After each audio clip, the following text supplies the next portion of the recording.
Buenas tardes a todos y muchas gracias por asistir a esta conferencia. Me alegra mucho ver este salón lleno para una conferencia sobre historia, cosa que no es habitual.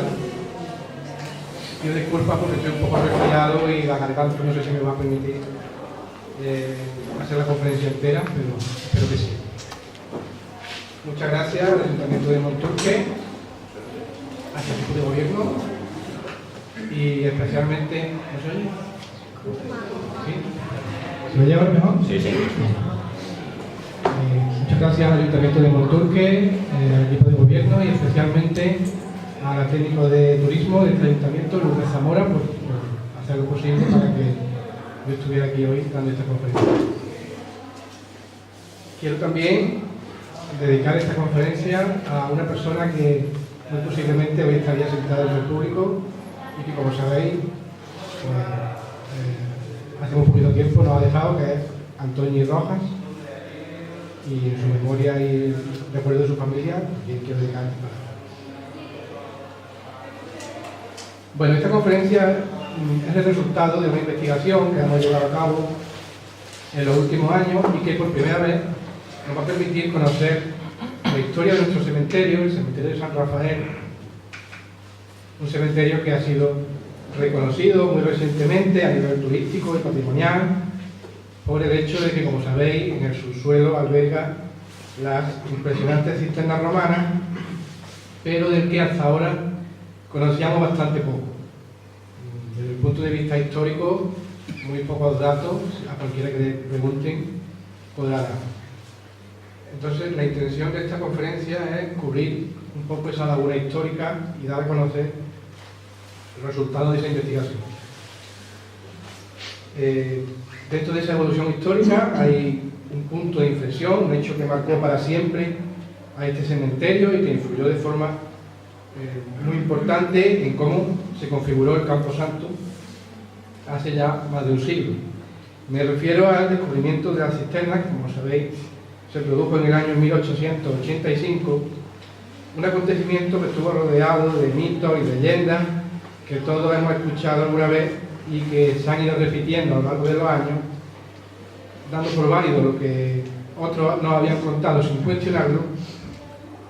Y hoy mi intención es desmentir muchas de esas historias, pues la investigación ha demostrado que las cosas sucedieron de manera muy distinta. Empezaremos hablando de los orígenes del cementerio. ¿Cuándo surge el cementerio? ¿Y por qué se construye en ese lugar? Para responder a esta cuestión es necesario que nos pongamos en antecedentes y nos remontemos algunos siglos atrás en el tiempo. Sabemos que Monturque es una ciudad romana importante, de nombre desconocido por el momento, y que posteriormente, en época de los musulmanes, se construyó un castillo, un pequeño poblado fortificado, y que los árabes llamaron ya Monturque, de donde viene el nombre actual de Monturque.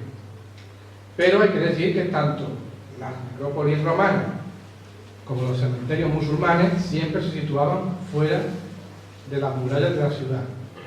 Por eso no se han encontrado, ni se van a encontrar, cementerios de estas dos épocas dentro del casco histórico de Monturque.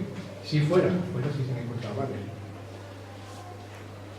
Entonces, el origen del cementerio está en la tradición cristiana. Fue el cristianismo el que introdujo la tradición de enterrar a los muertos junto a altares, capillas y templos.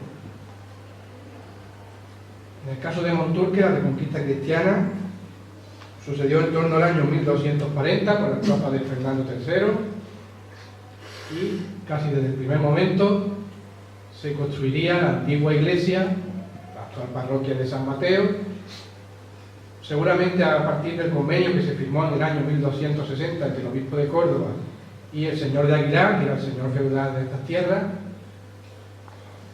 y como mandaba la legislación eclesiástica, esa iglesia tenía que tener un cementerio. Ese es el origen del cementerio de Monturque y por eso está situado junto a la iglesia, porque todos los cementerios en esa época estaban junto a la iglesia. Como ocurrió en la gran mayoría de las zonas repobladas por los cristianos, se estableció que tanto la iglesia como el cementerio eran el lugar donde se enterraban a las personas que morían.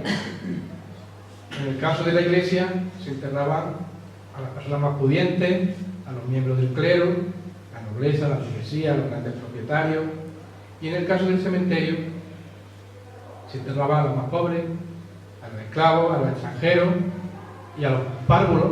Párvulos eran los niños pequeños, en una época en la que todavía la mortalidad infantil era muy alta y donde hubiera varios fallecimientos de niños en una familia era lo más frecuente, por lo tanto se les enterraba también en el cementerio. Bien, con el paso del tiempo, sobre todo en los siglos XVII y XVIII, se fue generalizando los enterramientos dentro de la iglesia, dentro del templo parroquial. El cementerio solamente se utilizaba en casos muy excepcionales, como veremos. Ahora después comentaré algún caso. Bueno, la primera evidencia documentales de la existencia de sepulturas en la parroquia de San Mateo es este documento que veis aquí, no sé si se ve bien. Lo he puesto sobre todo para que veáis la dificultad que presenta muchas veces la investigación, cuando se trata de investigar en estos periodos donde los documentos a veces están mal conservados, a veces están incompletos y otras veces, como es el caso, escritos en un tipo de letra bastante ilegible, lo cual lleva mucho tiempo descifrar lo que pone ahí. Pues bien, esto es parte de unas cuentas de la parroquia, en el documento del archivo parroquial, donde aparece este fragmento que hoy he traducido ahí, que está escrito, y que nos habla de que la parroquia ingresó 183 reales por la venta de 4 sepulturas. Y nos dice a quién se le venden. Nos dice que se le venden una a un regidor. El regidor era el equivalente a lo que hoy podía ser un concejal. Otra a una mujer que se llamaba Bárbara Díaz. Otra a los herederos del regidor. Y otra al mayordomo de las cuentas de la parroquia. Como veis, son personas que tienen cierto rango social, son personas de un rango elevado, de un poder adquisitivo notable, y el coste de esta sepultura era de 50 reales, que vemos ahí en el documento. Justo debajo parece que se gastaron 12 ducados, el ducado era una moneda también antigua, en comprar 2 ornamentos para enterrar a 2 sacerdotes, a 2 curas, un vicario que se llamaba García Pérez y otro que se llamaba Bartolomé Ruiz, a razón de 6 ducados cada ornamento. Bueno, esto, los eclesiásticos normalmente se les enterraba en la zona del altar mayor, en la zona del presbiterio de la iglesia. En esa misma cuenta, un poco más adelante, y esto es interesante porque aparece que la iglesia ingresó 30 reales por 10 sepulturas, en las que se enterraron a 10 personas particulares, a razón de 3 reales cada una. Como podéis ver, hay mucha diferencia de los 50 reales que valían las otras sepulturas que hemos visto antes a los 3 reales que aparecen aquí. ¿Eso por qué es? Pues porque en la iglesia existía también separación entre tipos de tumbas. Había tumbas más caras y tumbas más baratas. Las más caras estaban más cerca del altar mayor, las más baratas lo más lejos posible del altar mayor. De esa manera se establecía una estructura por categorías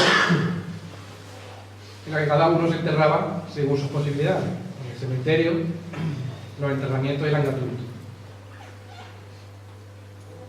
También en esas cuentas, otro fragmento, no tiene mucha importancia, pero bueno, también habla de sepulturas que se habían devuelto, o sea, sepulturas que 2 años antes se habían comprado, no se habían usado y se habían devuelto a la iglesia, también por el precio de 50 reales. Y también aparece el nombre de las personas que lo compraron, una de ellas, alcaide ordinario.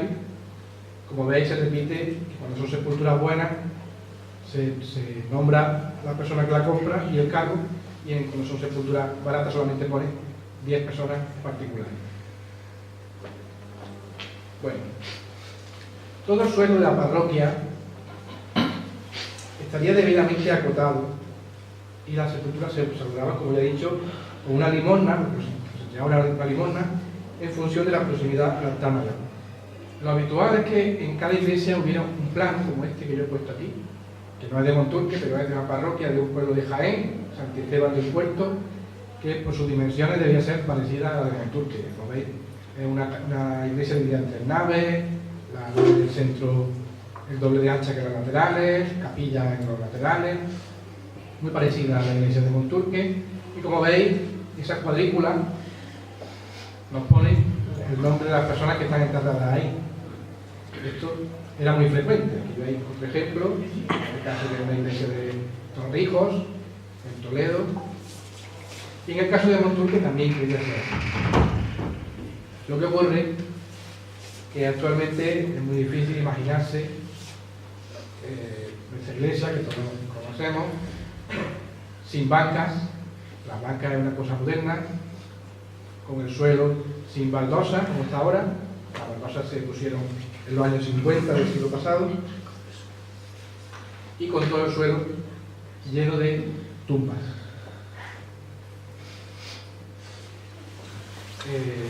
Con el paso del tiempo, esas tumbas no eran perpetuas, sino que cuando era necesario se sacaban los restos, se trasladaban a un osario, que además está documentado en la parroquia desde el año 1726. Y había veces que esto no era suficiente, que había que limpiar más de las que había libres. Y tenemos un caso concreto que entre 1765 y 1771 se limpiaron 123 sepulturas de adultos y un número similar de párvulos. O sea, podéis imaginar casi más de 200 tumbas en todo el suelo de la parroquia. Esto chocará un poco, ¿no? Pero hay un periodo, concretamente entre el año 1784 y 1804, en el que los libros de la parroquia, los registros parroquiales, ponen expresamente en qué lugar se entierra a los difuntos. Y concretamente, 172 de los 421 entierros que se hacen en ese periodo se hacen en la nave del medio, en la nave central, que es más ancha y por tanto tiene más cabida. 108 en la nave que denomina del Sagrario, la nave de la izquierda, y 55 solamente en la nave de la derecha, que denomina del Rosario. En el caso de la nave del Rosario también se observa que la mayoría de los que se entierran ahí son niños. Y el hecho de que haya menos también se debe a que en ese lado antiguamente había otra puerta en la iglesia, había una segunda puerta, la parte de la que ya conocemos, de la puerta principal. Más o menos a la altura a la que se encuentra el altar actualmente del Cristo de la Paz. Bueno, y llegamos al año 1787. Ese año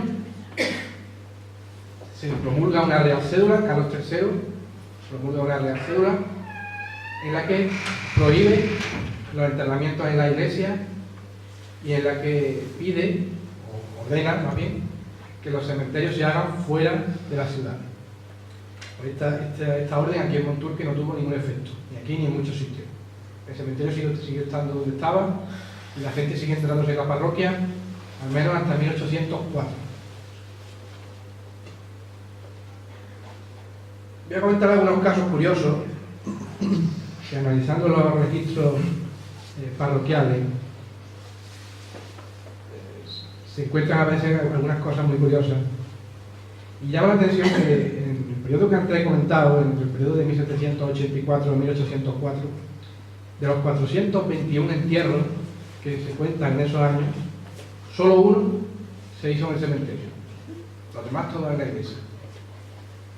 Y este que se hizo en el cementerio Es un caso muy curioso porque es un niño que no era de Monturque, que estaba en ese momento de la muerte en el Hospital de la Caridad. Era un hospicio para pobres que estaba situado en la confluencia de las calles actuales Rafael de Lara con Fray Luis de Granada, y estaba de paso con su madre, que era natural de Lucena. Este se enterró en el cementerio. Como veis, cumple los tres requisitos que he dicho antes de la gente que se enterraba en el cementerio. Era un niño, era forastero y además era pobre.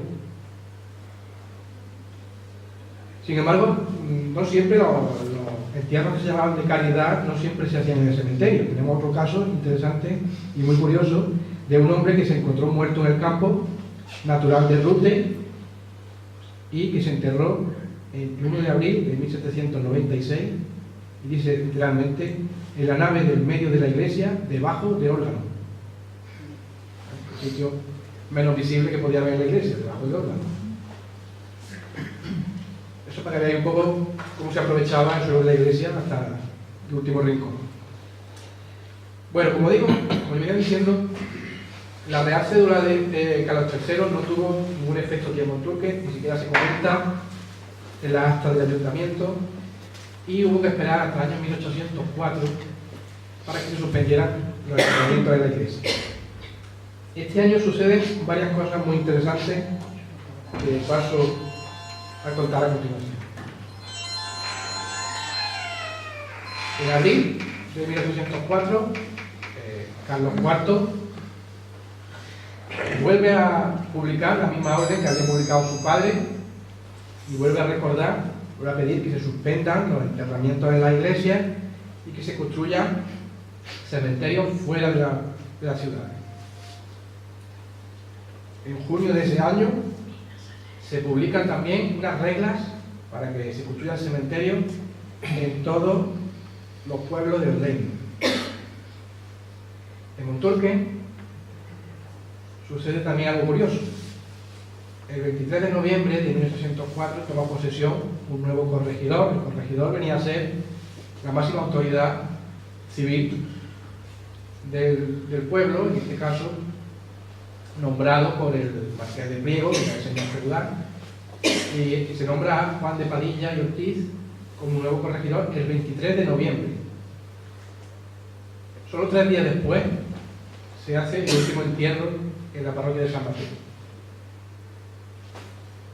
¿Tiene alguna relación que venga un nuevo corregidor que suspenda los entierros? Pues sí, porque este corregidor, cuando llega, se muestra muy preocupado por el estado en el que estaba el pueblo, por la crisis que había, por la situación que había, por el estado sanitario, y muy posiblemente la influencia de ese corregidor hizo que se dejaran de enterrar a los difuntos en la parroquia y se empezaran a enterrar en el cementerio ya todos. El primer entierro en el cementerio se hace el 14 de diciembre y ya a partir de esa fecha todos los entierros se hacen en el cementerio. Por tanto, podemos deducir que en 1804 es la fecha en la que el cementerio se constituye como lugar genérico de enterramiento, y es una fecha muy importante para el cementerio de Monturque. Tenemos algún dato más que nos permite afirmar eso. En enero de 1806, por primera vez aparece en los gastos de la iglesia, recordemos que el cementerio era parroquial, el cementerio de la iglesia, y en ese año 1806 por primera vez aparece el gasto de escombrar y limpiar el campo santo, y a partir de ese año se repite en casi todas las cuentas. Por tanto, tenemos un dato más que nos permite afirmar que se construyó en esa época. No solo eso, sino que en octubre de 1810 se pide un informe al ayuntamiento a causa de una epidemia de fiebre amarilla, y ahí en ese informe se dice que se había construido un cementerio hace años, no dice cuánto, pero hace años, donde se enterraban a todos los difuntos, lo cual viene a confirmar lo que ya decía. Bueno, pero ¿cómo era ese cementerio? El primer cementerio, nosotros pensamos en el cementerio, esa fotografía aérea que he traído, creo que se diferencia bien, ¿no? Aquí está, a ver si yo puedo, esta es la parroquia, Este es el paso de lo alto, aquí los paseillos y esto es el cementerio. Lo que está en color más blanco son las cisternas romanas. Bueno, pues cuando pensamos en el cementerio tendemos a pensar que eso ha estado ahí toda la vida y que siempre ha sido igual. Pero no es así.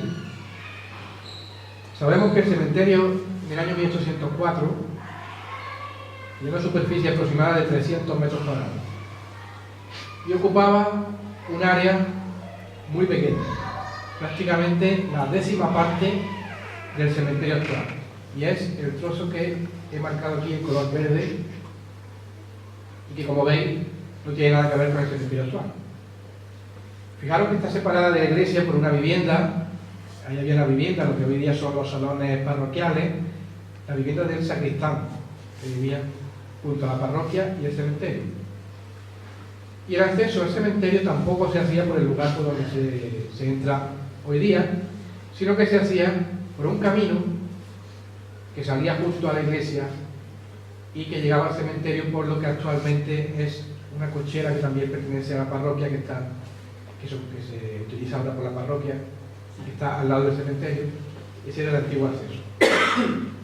Y ese era el antiguo cementerio. Como veis, otro dato curioso, interesante, es que las cisternas romanas todavía no estaban dentro del cementerio, estaban fuera. Y eso explica por qué no se descubren antes, porque en esa época se enterraba la gente en el suelo y si hubieran entrado las cisternas, pues hubieran aparecido. No es así, porque las cisternas estaban fuera y el terreno donde están las cisternas se utilizaba para cultivo. Bueno, en la segunda mitad del siglo XIX sabemos que, como digo, la mayoría de los entierros se hacían en el suelo y había solamente 6 hornillas, eso es lo que aparece así en los documentos. Las hornillas, podemos entender que eran una especie de panteones familiares. De los 6, 4 eran particulares y 2 eran de la parroquia. Bueno, pues en el siglo XIX Monturque creció demográficamente, pasó de tener 558 habitantes en el año 1846 a duplicar esa cifra, 1.195 habitantes en 1887. Por lo que el espacio que había disponible en el cementerio debía ser insuficiente. Por eso, pues, se decide ampliar el cementerio, en este caso, solo un poquito, en el año 1870, en ese trozo que voy a poner ahí en verde también, por el sur, manteniendo la entrada, solamente ampliando lo que era el muro perimetral hacia abajo. Todavía las cisternas estaban fuera del cementerio. La ampliación, el antiguo cementerio ocupaba aproximadamente una superficie de 420 metros cuadrados y con el paso del tiempo surgió un tema de conflicto. Como digo, el cementerio era parroquial, propiedad de la iglesia, incluso el camino de acceso era propiedad de la iglesia, por eso vemos más adelante que no integraban la iglesia. Y había un problema, era el dónde enterrar a las personas que no eran católicas o que morían fuera del catolicismo, especialmente aquellos que decidían suicidarse y que la iglesia no permitía enterrarlos en el cementerio parroquial. Entonces el ayuntamiento decide en el año 1879, y nosotros ya estamos hablando de antes del descubrimiento de la cisterna, el ayuntamiento, como digo, decide comprar un terreno junto al cementerio parroquial para usarlo como cementerio de lo que se llamaba de disidentes, que era un cementerio de los no católicos. Y ese trozo que se compra es justo este que he pintado aquí en azul, se ve bien, ¿no? Y que está justo encima de la cisterna romana. Esto es el año 1879. Es probable que cuando se hacen esa obra se intuyera que abajo había algo. Hay algunos testimonios que así lo afirman. Pero tampoco sabemos si ese cementerio llegó a cercarse, porque no hay gastos. En los presupuestos municipales no hay gastos de construir ninguna pared, ninguna puerta. No sabemos si la puerta estaba por el cementerio antiguo o por fuera. No sabemos nada de ese cementerio. Sabemos que se compró, pero no sabemos nada más. Ni siquiera sabemos si llegó a utilizarse. Y así llegamos al año 1885, que supuso un punto de inflexión muy importante. Ese año se descubren, como ya sabemos, las cisternas romanas. Pero, y aquí voy a desmentir otra de las historias que nos han contado, el cementerio de Monturque no se amplía a raíz de una epidemia. Hubo una epidemia, sí, pero no se amplía a raíz de una epidemia. Antes de descubrirse la cisterna, en el año 1884, una orden del gobierno civil ordena clausurar el cementerio parroquial porque no cumplía con la legislación vigente, por no tener sala de autopsia y por estar situado muy cerca de las viviendas. Entonces, como digo, ordena clausurar el cementerio y que se construya un cementerio nuevo. Los presupuestos del ayuntamiento, hechos en abril de 1885, ya incluyen una partida presupuestaria para construir el nuevo cementerio y todavía no se había declarado la epidemia. Por tanto, no es cierto que fuera la epidemia la que provocara la ampliación del cementerio. Entonces, como digo, una orden gobernativa. Es verdad que la epidemia aceleró el proceso. Y en 1885 se descubre la cisterna. ¿Cómo fue este descubrimiento? Pues eso es lo que vamos a ver ahora. Pero antes, en este punto, me gustaría reivindicar la memoria de un personaje que resultó crucial tanto para la construcción del cementerio como para el descubrimiento y posterior conservación de la cisterna romana. Me refiero al que entonces era alcalde de Monturque, Rafael de Lara y Jiménez, que es ese hombre que tenéis en esa foto. En el año 1885 tenía 37 años, pero ya tenía una amplia experiencia, pues su primera elección como alcalde había sido en el año 1873, durante la Primera República. Rafael de Lara, aparte de mi tatarabuelo, era una persona bien educada, era del Partido Demócrata Liberal, tenía una profunda creencia religiosa y sobre todo era un gran apasionado de la historia y la arqueología. Siempre trató de defender y enaltecer la importancia histórica que tenía Monturque. Y fue uno de los que más defendió la hipótesis de que la antigua ciudad del Munda estaba en Monturque. Bueno, pues en el año 1885 tuvo que enfrentarse a la epidemia de cólera que se declaró a finales de agosto de ese año. Fijaros, el presupuesto que decía antes era de abril, en agosto se declaró la epidemia. La epidemia duró 22 días, fueron infectadas 69 personas, 70 según algunos documentos, y de los que murieron 18. Por tanto, fue menos mortífera esta epidemia que otras que hubo antes. A veces se nos dice que murieron muchas personas y por eso fue necesario ampliar el cementerio. Murieron 18, que son muchas, pero tampoco tantas como se pensaba. Entre los muertos estaba también el sacristán de la parroquia, que como recordáis vivía al lado del cementerio.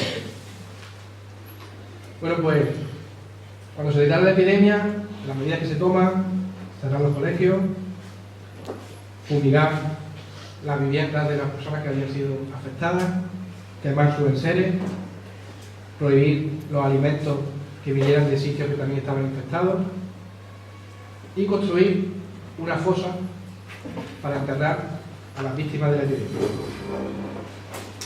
Esa fosa se construye justo donde se había comprado el solar unos años antes para cementerio no católico, y es en ese momento en el que se descubre la cisterna.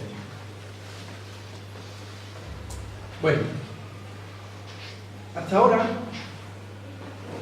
la historia del descubrimiento de la cisterna se había basado siempre en este artículo publicado en el Semanario de Cabra del día 16 de mayo de 1901, escrito por el gabrense llamado Rafael Hernández Mohedano.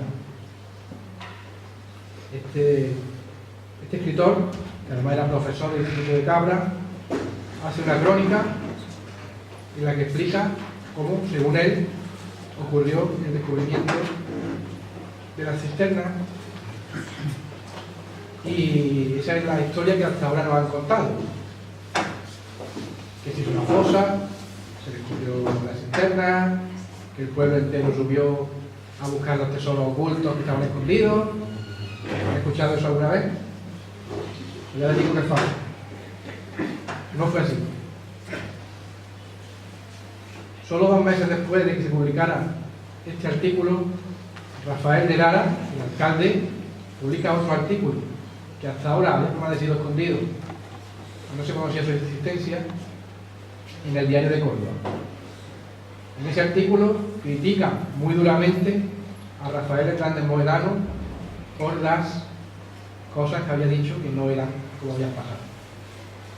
Se establece una especie de polémica entre uno y otro por ver quién tenía más razón. Hay que tener en cuenta que Rafael Hernández Mohedano escribe su crónica 16 años después del descubrimiento de la cisterna.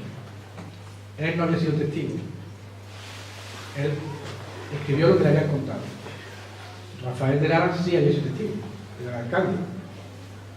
Y en su respuesta hace una descripción bastante detallada de cómo sucedió el descubrimiento y cómo fue el proceso de descubrir las cisternas, que no tenían nada que ver con lo que cuenta Rafael Hernández Mohedano. Es por esto que ahora hemos descubierto este documento, estamos obligados a corregir esa historia de la búsqueda de tesoros, de la avaricia de los monturqueños, de la incultura. Rafael Hernández Mohedano deja entrever esas cosas. En su artículo dice que no eran conscientes los monturqueños de lo que estaban descubriendo, que solamente iban movidos por la avaricia de buscar esos tesoros ocultos que supuestamente estaban ahí dentro. Y esto a Rafael de Lara no le gustó nada, evidentemente, era el alcalde y tenía que defender su pueblo. No le gustó nada y en esa respuesta explica cómo fue el descubrimiento de la cisterna. Es un artículo muy extenso, tan extenso que tuvieron que dividir en 2 partes para publicarlo en el periódico en 2 días distintos. Y yo he traído un fragmento, no lo puedo leer porque no tengo tiempo, pero he traído un fragmento de ese artículo de Rafael de Lara para que vean un poco la idea de cómo se descubrió la cisterna. Dice Rafael de Lara: hechas las cercas del cerramiento del cementerio, con la premura y en la forma que las circunstancias exigían y permitían en aquel apurado caso, se abrió una zanja para enterramiento, al abrir la cual, y por casualidad, tropezaron los operarios con las bocas o respiros de 2 habitaciones transversales, lo cual ciertamente excitó algo la curiosidad de él. Pero como conocían ya otras varias, diseminadas en el cerro donde está el castillo, claro que ya habla aquí de otras cisternas que ya conocían, y además se encontraban estas llenas de piedra y tierra, sin permitir ver las colindantes, no se preocuparon gran cosa del nuevo descubrimiento, máxime cuando sabían que, atención, haciendo labores en años anteriores, se había descubierto la boca de una. Ya se sabía antes. Así es que al circular la noticia no fue el reguero de pólvora, sino un nuevo dato de los varios que ya conocían.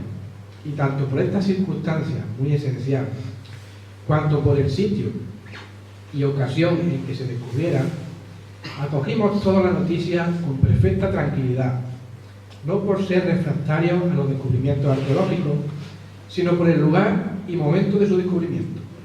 Así que ninguno osáramos ir al sitio que todos mirábamos con prevención como lugar de horror, por lo que el descubrimiento hecho quedó por aquel entonces abandonado, y aun sobre las bocas de ellas se enterraron algunos cadáveres.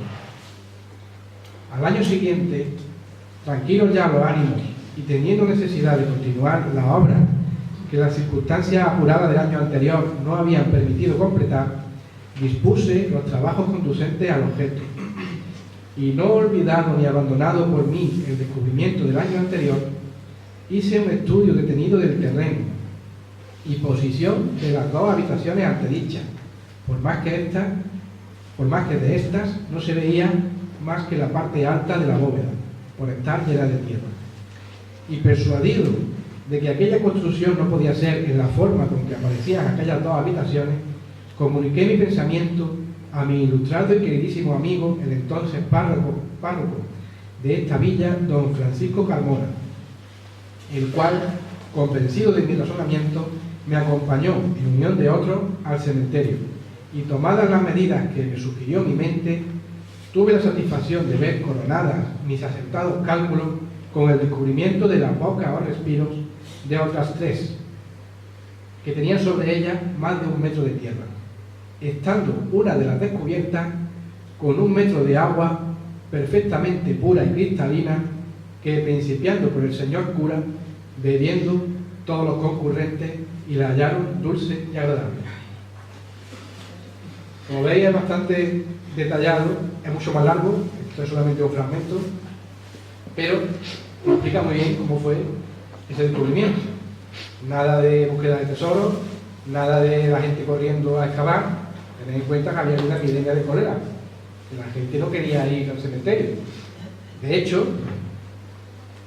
la epidemia acabó, pero el 18 de octubre, o sea, desde septiembre hasta el 18 de octubre, no se declaró el fin de la epidemia. Y además ese año, el gobernador civil, prohibió que se visitara el cementerio el día de los difuntos, como era la costumbre, por miedo a que se propagase la epidemia. Y por eso se abandona también la excavación de las cisternas.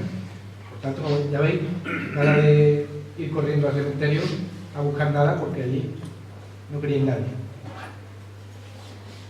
En el año 1886, por tanto, se retoman las excavaciones y ese mismo año hay una nueva normativa que obliga a que los cementerios se amplíen para dar cabida a todos los difuntos que pudieran ocurrir en un plazo de 20 años. Hasta ahora, la normativa anterior solamente exigía que el cementerio tuviera cabida para 5 años. Ahora, 20 años. Por tanto, el cementerio había que multiplicarlo por 4. Y eso es lo que ocurre. Tenemos ahí nuestro antiguo cementerio, en verde, ya uniendo el antiguo panteón parroquial con la zona que habían comprado el ayuntamiento y donde se enterraron a las víctimas de la epidemia. Y tenemos las cisternas romanas ya descubiertas. Pues bien, esta orden que salió en 1886 fue una excusa perfecta para que el ayuntamiento emprendiera la tarea de que las cisternas romanas estuvieran dentro del cementerio. Como veis en ese plano, la mitad de las cisternas estaban fuera del cementerio. Solamente 6 de las habitaciones, las del centro, estaban en propiedad municipal y el resto, 3 del norte, 3 del sur y el canal de desagüe estaban en terrenos particulares. Por tanto, desde un primer momento el ayuntamiento quiso que ese cementerio estuviera dentro. Hay distintos acuerdos tomados por el pleno. Uno de ellos dice que la tierra que se saque de dentro de las cisternas se emplee en construir el muro del cementerio y las piedras, aquí las piedras. Otro dice que una vez que se limpien las cisternas no, los silos, dicen ellos, una vez que se limpien los silos o las minas también les dicen, se usen para enterrar allí a los difuntos, cosa que ocurrió en algunos casos, como ahora veremos. Y entre las decisiones que se toman, una muy importante en el año 1888 es adquirir un terreno particular al sur del cementerio por el motivo de que tenía 3 de esas habitaciones en ese terreno y que es ese que está ahí señalado, de unos 510 metros cuadrados. En ese terreno se construye el jardín delantero que actualmente tiene el cementerio y ese año 1888 se construye la nueva portada.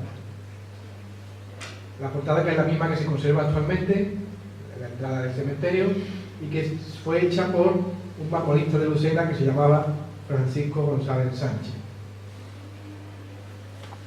En el año 1898 se plantaron los cipreses, 12 cipreses, de los que quedan 8 actualmente en ese jardín delantero, que venía a ser un poco la función de intermedio entre el exterior y la zona donde estaba la sepultura.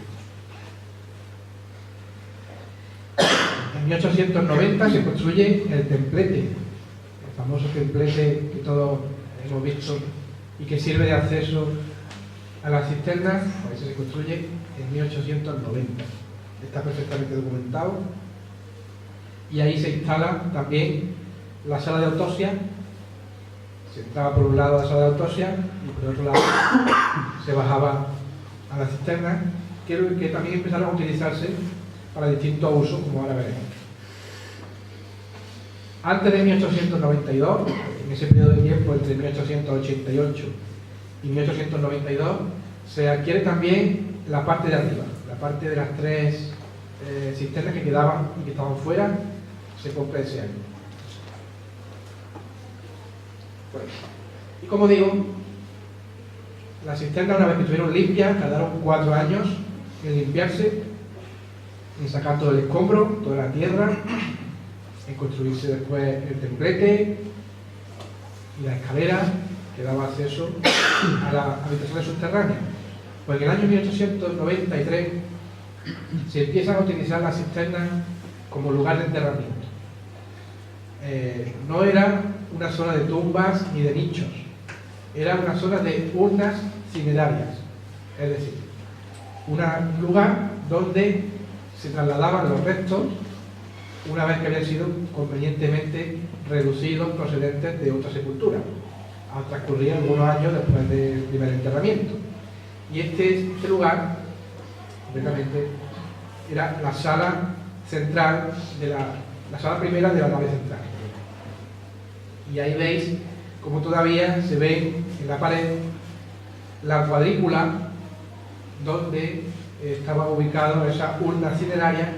En este caso eran para adultos y en la pared contraria eran para niños, donde se enterraban a personas pudientes. Ahí no sé, como he escuchado estos días, no se enterraba cualquiera.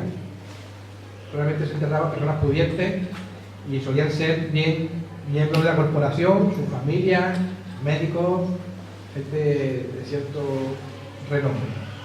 En la fotografía de la derecha arriba veis el suelo de la sala de autopsias, que estuvo ahí hasta 1888, si no recuerdo mal, cuando se construye la nueva escalera, que es la que actualmente sirve para acceder. Y esos nichos, esas urnas que había ahí, se trasladan en ese momento, cuando se construye la nueva escalera, se trasladan, se limpia la cisterna y se trasladan a la entrada del cementerio, donde también se puso ese frontón triangular que veis ahí en la foto de abajo, donde pone expresamente: se construyeron estas urnas cinerarias siendo alcalde el presidente don Rafael de Lara Jiménez en 1893. Como veis,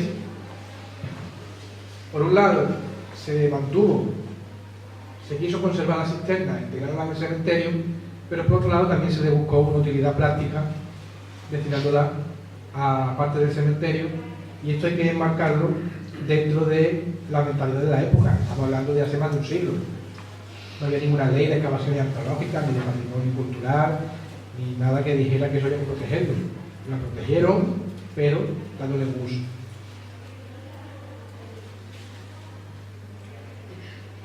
Ahí veis un dibujo en el que se observa cómo era la antigua escalera. No era como la de ahora, que tiene solamente 2 tramos, la antigua escalera tenía 3 tramos. Todavía quedan algunas marcas en la pared que se ven. Era de mármol y yeso.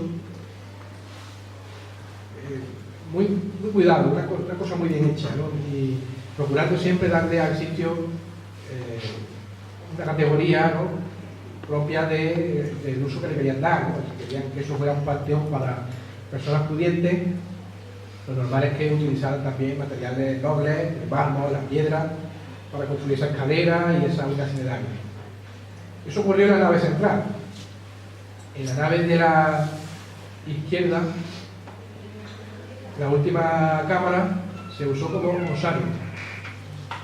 Y ahí se cerró con una puerta y se convirtió en el lugar donde se depositaban los restos una vez que se sacaban de las tumbas temporales, se depositaban. Y en el lado contrario, en el lado de la derecha, se tapió la puerta de esa cámara y se hizo un aljibe. En el respiradero de arriba se colocó un pozo para sacar agua y eso era la abastecida de agua al cementerio durante muchísimo tiempo. Se fijaron, como 2000 años después, las cisternas seguían funcionando para recoger agua y abastecer de agua, en este caso, el cementerio. Volviendo a nuestro plano que teníamos antes,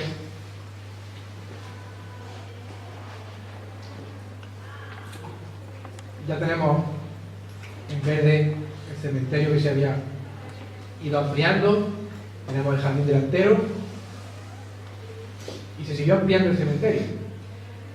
En 1898 se compra el trozo del noreste,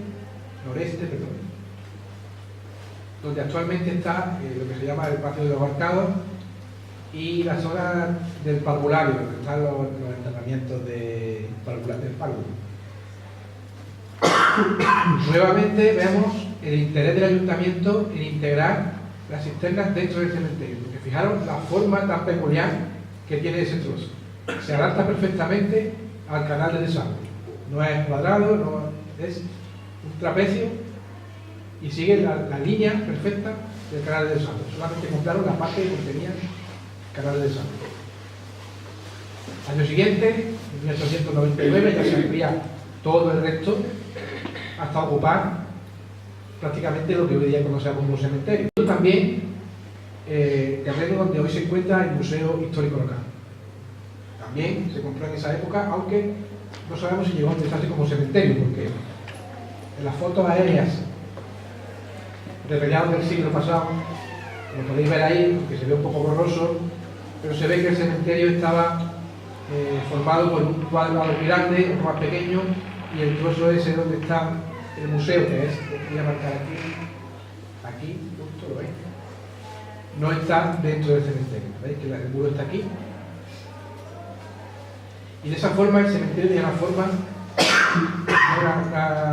un diseño perfectamente simétrico, un jardín delantero en forma de trapecio, otro trapecio más grande igual, en el centro el templete y el patio de los Arcados aquí, que es lo único que rompe un poco esa simetría. Sabemos, por ejemplo, los árboles que se plantaron en el cementerio. En el año 1900, fijaros, se plantan 8 naranjos, 8 tuyas, 3 palmeras, 4 jazmines, 2 árboles de la pimienta, uno de ellos todavía está, 5 nísperos, 8 aligustres, 100 cenizos, 74 bambúes, 6 rosales, 2 agapantos, 48 petunias, 2 peonías, 3 laureles y un número indeterminado de violetas. Todos estos árboles se colocaron de forma simétrica y con un diseño que recuerda mucho a los cementerios jardín que hay por ahí en otros países y que se empezaron a introducir en España a principios del siglo XX. Bueno, como ya he dicho en varias ocasiones, los entierros que se hacían en el cementerio, los enterramientos, eran en tumbas en el suelo. Los nichos es un invento un poco más moderno. Los primeros nichos se construyen en el año 1898, en esta zona que voy a marcar aquí, que eran los nichos para adultos, y otro grupo justo enfrente, aquí, que eran los nichos para párvulos. El resto se enterraban en el suelo. Con el paso del tiempo, pues como sabéis, todo el perímetro del cementerio se fue llenando de nichos y cada vez quedaron menos tumbas en el suelo, que ya prácticamente quedan muy pocas. Bueno, pues tras 18 años de obras, en 1903 se dio por concluida la obra del cementerio. Y como veis, pues gracias a que el cementerio se construyó de esa forma, las cisternas fueron integrándose dentro y hoy día las tenemos dentro del cementerio, lo que ha facilitado que se conserven, que no se hayan construido otros edificios y que además sean de titularidad municipal, lo cual siempre facilita mucho las cosas. A grandes rasgos, esta es la historia, de manera muy resumida. Aquí tengo otra foto antigua también para que la veáis. Aquí se ve, esta foto es del año 59, se ve como aquí están los respiraderos todavía sin cubrir, solamente había un cubierto que era el de la sala de autopsia, perdón, el del osario. Se ve también el pozo, aquí, se ve el jardín delantero, la puerta antigua y esas palmeras y esos árboles que he comentado antes que se sembraron en el cementerio. Y solamente nichos en el fondo y en la parte delantera. A grandes rasgos, esta es la historia de nuestro cementerio. Como veis, pues tiene muchos datos interesantes que hasta ahora no sabíamos. La investigación que hemos realizado en distintos archivos, no solamente en Monturque, sino fuera, y en la prensa histórica han aportado muchísima información y sería imposible incluirlo aquí todo por falta de tiempo. Por este motivo, dentro de unas semanas ya les informo que se va a publicar un libro que va a estar editado por la Asociación para la Defensa del Patrimonio Histórico y Artístico, en la que esperamos también contar con la colaboración económica que ya hemos solicitado al Ayuntamiento de Monturque y en el que se va a tratar este tema de una manera mucho más extensa y didáctica para que esta historia pueda ser conocida por todo aquel que tenga interés en conocerla. Como ya creo que es casi la hora, voy a dejar, no sé si alguien tiene alguna pregunta o quiere intervenir, hacer algún comentario. ¿No? Sí, Francisco. ¿En qué año podemos considerar que la iglesia, la parroquia, pierde la titularidad del cementerio y pasa a ser totalmente un cementerio civil? El año exacto no se sabe porque en el archivo parroquial existe una laguna. Las cuentas de fábrica solamente llegan hasta 1881 y luego se reanudan en 1900. En ese periodo deja de ser cementerio parroquial, pero exactamente no sabemos su fecha.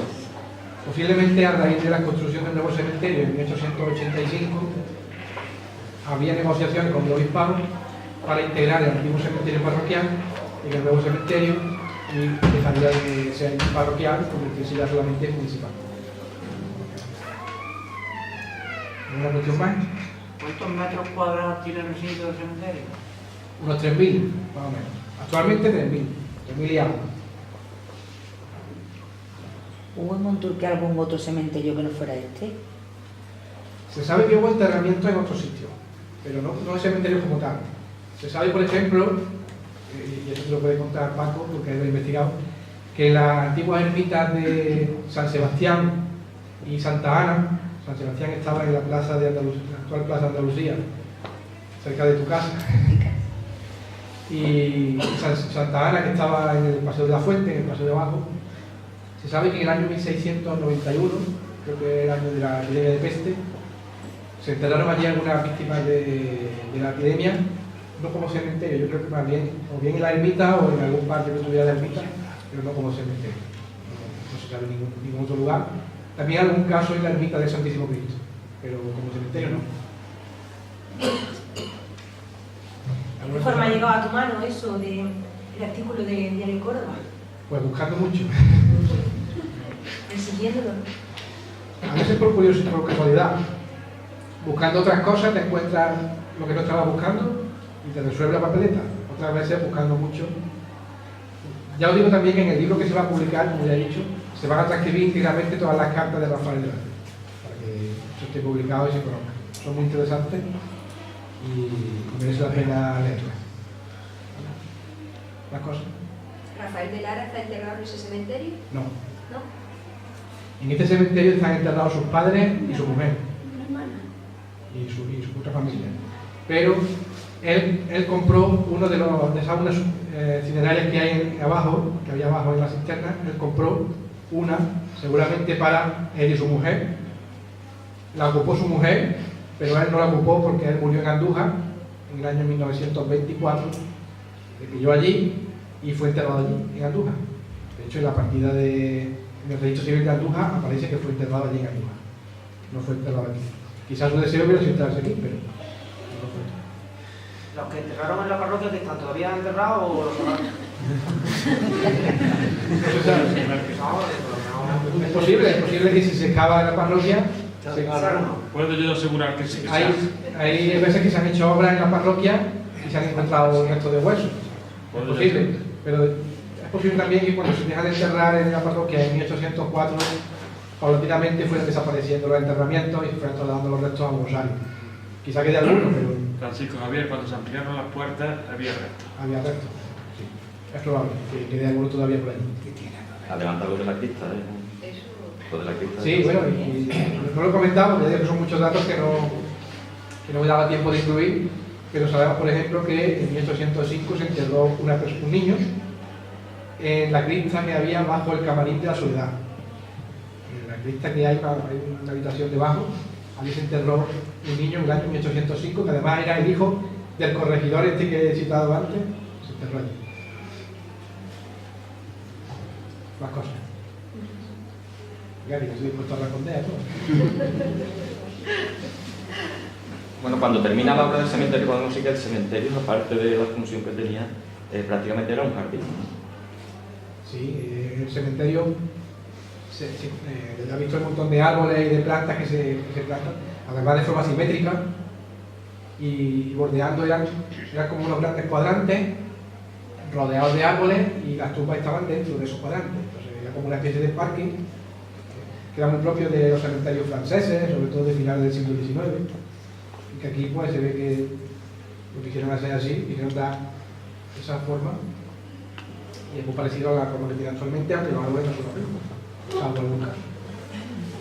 Francisco, una vez que ya se terminaron las obras y se descubrieron todas las cisternas, mediáticamente hubo mucha publicidad Sí, fuera, eso- o fue algo también que pasó.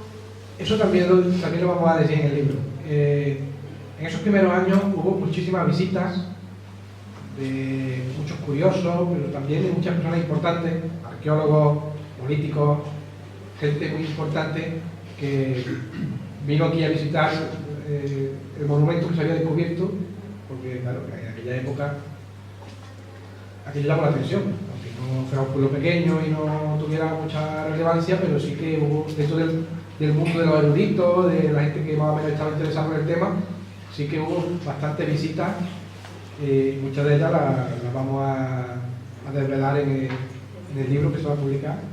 Lo digo que gente muy importante, muy importante que vinieron. Y también es cierto que en Córdoba el alcalde Rafael de Lara inmediatamente avisó a Córdoba, al Museo Provincial, que era entonces el actual Museo Arqueológico, al director del museo, que era Rafael Romero Barros, el padre de Julio Romero de Torres, y avisó pidiendo ayuda para excavar las cisternas, pero le hicieron poco caso, ni dieron ninguna subvención ni apoyo. O sea, el ayuntamiento tuvo que costear todas las obras, tanto de excavar como de construir el cementerio. No le dieron mucha importancia hasta que luego vinieron y lo vieron, entonces sí le dieron importancia. ¿En qué momento llegaron a la conclusión de que eso era una cisterna romana? Bueno, todavía hay quien lo niega, ¿no? No, casi al principio, ya Rafael Romero Barros ya dice la posibilidad de que fueran como unas termas o unas cisternas. Él ya lo dice. Aunque luego, a lo largo de la historia, ha habido muchos que han dicho distintas cosas. Han dicho que eran graneros, que eran sitio para los esclavos, que era dependencia del castillo, incluso algunos le daban decían que era de época medieval, no romana. Eso hoy día está totalmente claro que son romanas, porque están construidas de la forma que construían los romanos y están además atestiguadas con excavaciones arqueológicas.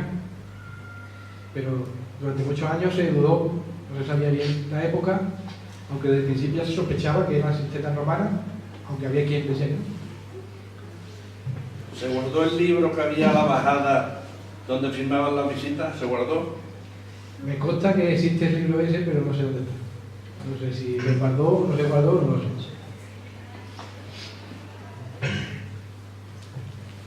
Nos ha hecho mención a una contestación que hay, que me consta que hay por ahí del ayuntamiento a raíz de una de las órdenes de que los cementerios estuvieran alejados de las poblaciones, y la contestación que da el ayuntamiento un poco sui generis. Me gustaría que dijeran algo del tema. Sí, el ayuntamiento, bueno, como ya he dicho antes, se clausura el cementerio parroquial porque estaba cerca de la vivienda y el cementerio nuevo se construye en ningún sitio. Entonces, ahí el ayuntamiento cumplió con la ley y directamente la respuesta que dio es que el cementerio estaba a 500 metros de las casas de los vecinos, cosa que no era verdad, porque había casas bastante más cerca. Pero bien, consideraron que el sitio era el más idóneo y para esquivar un poco la ley, pues dijeron eso. No sé si te refieres a eso. En aquella época que hablábamos ya de 1000 y pico habitantes, has dicho antes un dato en un año de 1100 y pico, habías dicho. Mira, en 1846, o sea, a mediados del siglo XIX, tenía 558 habitantes. Sí, Y en 1887, o sea, unos 30, 40 años después, tenía 1195, o sea, más del doble. Esto se debe a varias cosas. Primero, hubo una mejora en las condiciones de vida, se construye también la carretera nacional, que es la Córdoba-Málaga, se construye la carretera de Monturque a Priego, que es la carretera de Cabra, y eso pues beneficia que haya más personas que pasen por aquí, que decidan quedarse aquí a vivir. Entonces, pues, un aumento de población y eso es importante. ¿Cuándo se descubre la parte posterior del cementerio? La parte ahora de... ¿El Cristo Pórtico te refieres? El pórtico, antigua, lo que estaba tapado de... Las termas y eso. Eso ya en los años 90. El Cristo Pórtico es en el año 1989. Es bastante más reciente. Y las termas en el 92. Fue un poco... Descubrir las termas fue fundamental porque ya teníamos la prueba de que aquello había sido para la base de agua. Las termas se abastecían con la cisterna. Entonces, eso ya es la prueba definitiva que nos indica que la cisterna era para agua. Cosas. Nada más. Bueno. Pues nada, yo espero que os haya gustado, que os haya resultado ameno.